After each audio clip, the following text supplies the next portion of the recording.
తాకట్లో ఉన్న మీ బంగారాన్ని విడిపించి ఆ రోజు ఆన్లైన్ రేటుకి కొంటాం. Sharma gold company. నమస్తే, మీరు చూస్తున్న సుమన్ టీవీ. నేను మీ కీర్తి. నాతో పాటు బాలచంద్ర శర్మ గారు ఉన్నారు. నమస్తే గురుగారు. నమస్కారం. గురుగారు, మీరు మా అందరికి ఇచ్చిన కరంగలి మాల మస్తు ఎఫెక్ట్ అయిందండి. నాకైతే తెలియదు, అదొక పాజిటివ్ వైబ్. నేను చాలా మందిని కూడా ఇక్కడ మీరు ఇచ్చినప్పుడు కూడా వాళ్ళని కూడా అడుగున్నా, నాకైతే పాజిటివ్ వైబ్, మరి మీకేంటి అని. అది ఫీలింగా, దాంట్లో ఉన్న పవర్ ఏంటి? అస్సలు కరంగలి మాల దిస్ ఇస్ ఒరిజినల్ మేడం, మాకు కూడా ఒరిజినల్ తెప్పించండి బాలచంద్ర శర్మ గారిని అడిగాని అడుగుతున్నాను. అసలు ఆ ఒరిజినల్ అంటే ఏంటి తెలుసుకుందాం. శ్రీమాత్రే నమః, శ్రీ గురుభ్యో నమః. మనకి నేను పాతాళ మురుగన్ టెంపుల్ ఏదైతే ఉందో, పాతాళ శంభు మురుగన్ టెంపుల్, అక్కడ కాంటాక్ట్ పర్సన్ అయ్యి, సార్ నాకు ఈ కరంగలి మాలలు కావాలి, మీ కార్ఖానా వీడియో చూస్తా అంటే తప్పకుండా పంతులు పాపానికి వచ్చిరాని తెలుగులో మాట్లాడి ఆ తయారీ అయ్యే విధానము, ఆ చెట్టు ముద్దు ఎలా కట్ చేసి వాళ్ళు దాన్ని చేస్తారు అన్నీ కూడా వీడియో తీసి నాకు పంపించున్నారు. సో కరంగలి మాల గురించి చాలా మందికి చాలా రకాలైనటువంటి డౌట్స్, చాలా రకాల అపోహలు కూడా ఉన్నాయి. ఆల్ ఆఫ్ అ సడన్ ఎందుకు ఇది లైమ్ లైట్ లోకి వచ్చింది గురుగారు? ఫస్ట్ అది తెలుసుకుందాం. అయితే కరంగలి మాల ఒక సెక్షన్ ఆఫ్ పీపుల్ కొన్ని వేల సంవత్సరాల నుంచి యూజ్ చేస్తున్నారండి. మనకు తెలియదు. మన దగ్గర తులసి మాల ఎలా వాడతాం? తులసి మాల, రుద్రాక్ష కామన్. ఎక్కువ రుద్రాక్ష కంటే మన దగ్గర తులసి మాలలు ఏంటంటే విరివిగా ఉండేవి. ఇంతకు ముందు నా చిన్నప్పుడు అయితే 5 రూపీస్కి ఒక మాల కూడా దొరికేది. తులసి మాలలు ఇన్ జనరల్ గా చెప్తున్నా నేను, అలా దొరికేవి. సో రాను రాను ఏమైందనంటే మనకి జపం చేసుకునేటువంటి ఏ మాల కూడా మెడలో వేసుకోవడానికి పనికిరాదు. అవునా గురుగారు? అవును, ఎప్పుడు కూడా సరే జపం కరంగలి మాల జపం చేసుకుని కరంగలి మాలకు మాత్రం అది లేదు. అదే చెప్పబోతున్నా. అసలు కరంగలి మాల ఏంటంటే కొన్ని వేల సంవత్సరాల క్రితం పాతాళ శంభు దేవాలయంలో ఎన్ని కలశాలు పెట్టినా సరే పిడుగుల వల్ల బాగా వర్షపాతం వచ్చినప్పుడు ఆ డిస్టర్బ్ బాగా అయ్యారట. ఆ టైంలో ఈ కరంగలి చెట్టుని ఒక గోపురం పైన ఉన్నటువంటి భాగంగా మోల్డ్ చేసి పెడితే కొన్ని వందల సంవత్సరాలు అది గోపురంగానే ఉంది. ఎంతో శక్తి పెరిగింది దేవాలయానికి. ఆ తర్వాతకి స్వామివారి మెడలో మాలలు వేసి అభిషేకాలు చేసి అవి జనాలందరికీ కూడా ఇచ్చేవారు. ఇప్పటి నుంచో ప్రాక్టీస్ లో ఉంది అక్కడ. రాను రాను ఏంటంటే తమిళనాట ధనుష్ గారు, తలపతి విజయ్ గారు, మన పవన్ కళ్యాణ్ గారు వారాహి అమ్మవారికి సంబంధించి యాత్ర చేసినప్పుడు కానీ వారు, అలాగే నాని గారు, సాయి పల్లవి గారు, వీళ్ళంతా మనకి ఏంటంటే సినిమా మాధ్యమం బాగా ప్రభావం చూపిస్తుందండి. తలకు కొప్పు కట్టుకొని స్నానం చేసి ఇంటి ముందు ముగ్గేయాలన్న సంగతి ఒక మోడ్ ఆఫ్ పీపుల్ కి సినిమాలు చూసిన తర్వాత అలవాటైంది. అలాగే ఈ కరంగలి మాలలు కూడా అక్కడి నుంచే వచ్చింది. ఒక రకంగా పాజిటివిటీ అని చెప్పొచ్చు. ఈ కరంగలి మాల ఏంటంటే ముఖ్యంగా ఒక నరదృష్టి, నరఘోష ఉన్నటువంటి వాళ్ళు అధికంగా ధరిస్తే మంచిది. ఒక ప్రాసెస్డ్ గా, ఒక పద్ధతిగా ధరిస్తే మంచిది. నిత్యం కరంగలి మాల మన చేతిలో ఉందంటే మీకు చాలా గొప్ప అదృష్టం ఉంది మీ చేతిలో అని అర్థం. ఎందుకంటే మీరు ఏదైనా జపం చేస్తారనుకోండి, ఉదాహరణకు ఓం నమ శివాయ మంత్రం ఉంది 11 సార్లు లేదా 108 సార్లు, మీకు టైం ఉంటే 108 సార్లు లేదా 11 సార్లు ఓం నమ శివాయ అని అలా చేతిలో పట్టుకొని మీరు ఓం నమ శివాయ, ఓం నమ శివాయ హడావిడిగా కాకుండా ప్రశాంతంగా చదివినటువంటి ఆ మంత్రశక్తి మీ శరీరంతో పాటు మాలకు వస్తుంది.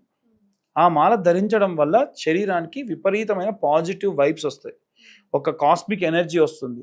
ఆరా అనేది పెరుగుతుంది. దీనివల్ల ఏంటంటే జరగబోయేటువంటి చెడు, జరగబోయేటువంటి మంచి ఏంటి, దానికి మన బాడీని ప్రిపేర్ చేసేస్తుంది ముందే.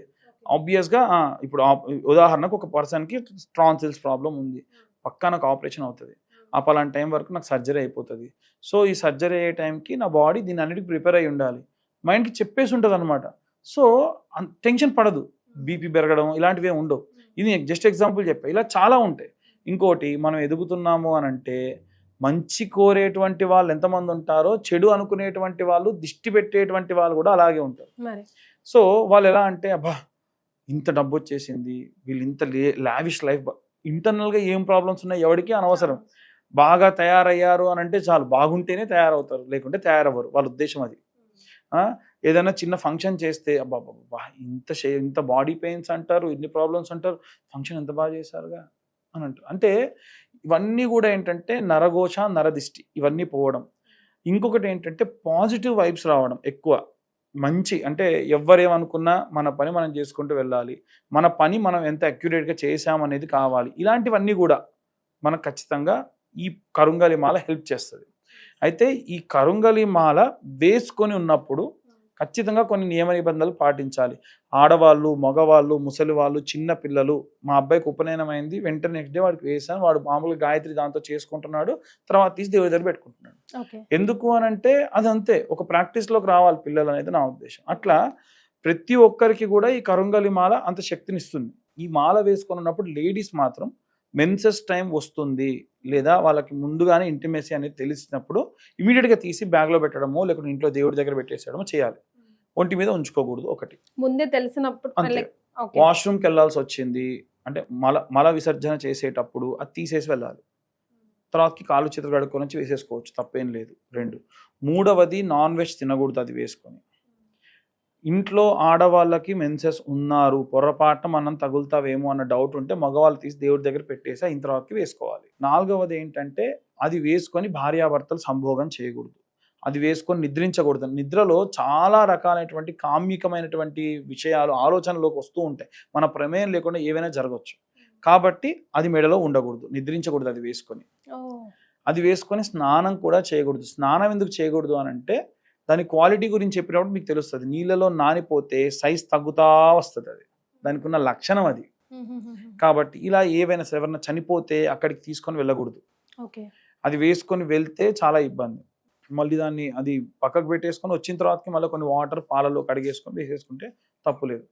ఇలా నేనైతే ఏం చేస్తున్నానంటే అక్కడ పాతాళ శంభు దేవాలయంలో మాలలు పెట్టి పంపించిన మళ్ళీ మన దగ్గర చండీ హోమం జరిగినప్పుడు సంపాతితాధ్యం అంటారు.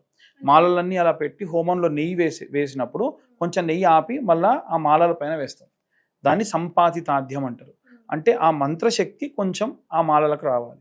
ఇంకోటి రుద్రాభిషేకం జరుగుతుంది ప్రతి సోమవారం. ఎవరికన్నా గోత్రనామాలు ఇస్తే స్వామివారి మెడలో అవి వేసి అభిషేకం చేయించి అవి మాత్రమే వాళ్ళకి ఇస్తారు.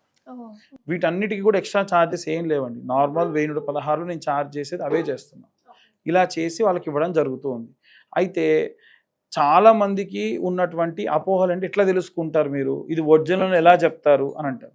నేను ర్యాండమ్ ఒక 5 తీసి కటింగ్ ప్లేట్తో కట్ చేసా, ఆ మాలలో పెట్టి కొడితే ఆ మాల విరిగిపోతుంది కదా. అది విరిగినప్పుడు లోపల కూడా బ్లాకే ఉండాలి, వుడ్గా ఉండకూడదు. వుడ్ ఉంటే అది పైన పెయింట్ వేసి లోపల మాత్రం వాళ్ళు మామూలుగా ఏదో ఏ తులసి మాల పెట్టారని అర్థం. లోపల కూడా బ్లాక్ ఉండాలి. అది కాల్చినప్పుడు ప్లాస్టిక్ లాగా కరగకూడదు, బాగా షైన్ ఉంది తీసుకుంటే ప్లాస్టిక్. కాబట్టి అది కాల్చినప్పుడు ఏంటంటే వుడ్ ఎలా అయితే కాలితే వాసన వస్తుందో అదే వాసన వస్తుంది. 2, మూడవది ఏంటంటే మీరు మాల తీసుకెళ్ళి వాటర్లో వేసేసారనుకోండి, మనం బ్లాక్ స్కెచ్ పెన్ తీసుకెళ్ళి వాటర్లో పెడితే ఒక రకమైన కలర్ కొంచెం బ్లాకిష్ కలర్లోకి మారినట్టుగా ఒక 15-20 మినిట్స్ తర్వాత నుంచి బ్లాక్ కలర్లోకి చేంజ్ అవుతుంది. సో ఇలా ఇవన్నీ కూడా టెస్ట్ చేసి నేను చూసిన తర్వాతకి ఇస్తున్నాను. వాటిని ఏంటంటే వీలైతే మనం కూడా మళ్ళీ ఇంటికి వచ్చిన తర్వాతకి హోమం పొడి వేసి నేను పంపిస్తున్నా, అమ్మవారి భస్మం వేసి పంపిస్తున్నా. ఆ మాలలు కూడా మళ్ళీ మనం ఒకసారి పాలలో కడిగి నీళ్ళలో కడిగి ఇంట్లో వీలైతే కొంచెం భస్మం వేసుకొని తర్వాత వేసుకుంటే చాలా బాగుంటుంది. కొంతమంది మంచి సెంట్ స్మెల్ వస్తుందని, ఒక రకమైనటువంటి ఏదో గంధపు చెక్క వాసన వస్తుంది, ఏమి ఉండదమ్మా, నార్మల్గా ఉంటుంది. కావాలని ఏమన్నా కొంచెం స్ప్రే చేసి ఇస్తారేమో తెలియదు, మనం అవేం కాకుండా ఎలా వచ్చిందో అలా యాజ్ ఇట్ ఈస్గా హోమంలో పెట్టివ్వడం జరుగుతుంది, అభిషేకంలో పెట్టివ్వడం జరుగుతుంది. రైట్. కానీ అంత పవిత్రంగా మన దగ్గర దాకా వచ్చినప్పుడు మనం కూడా అంతే పవిత్రంగా దాన్ని భావిస్తూ ఇంకా పవర్ పెంచుకుంటూ వెళ్ళాలి. దట్స్ వెరీ ఇంపార్టెంట్ కదా. నెక్స్ట్ వచ్చేటువంటి రోజుల్లో అంటే ట్రెండ్ అనేది ఎప్పటికప్పుడు జనాలు ఏంటంటే ఎప్పుడు ఇదైనా ఇంకేమైనా కావాలని చూస్తారు కదా, ఇలాంటి వాళ్ళ కోసం నెక్స్ట్ ఇంకొక మాల వస్తుందండి, లాపీస్ మాల అంటారు. బ్లూ, మనకి మొత్తం మన వరల్డ్ మొత్తం అంతా బ్లూ కలర్ లో ఉందనుకోండి, అక్కడక్కడ సముద్రపు నీళ్లు వైట్ కలర్ లో ఉంటే ఎలా ఉంటది, అలా బ్లూ కలర్ లో వైట్ షేడ్స్ తో వస్తుంది అనమాట. మొత్తం మాల అంతా కూడా అలాగే ఉంటది, దాన్ని లాపీస్ మాల అంటారు.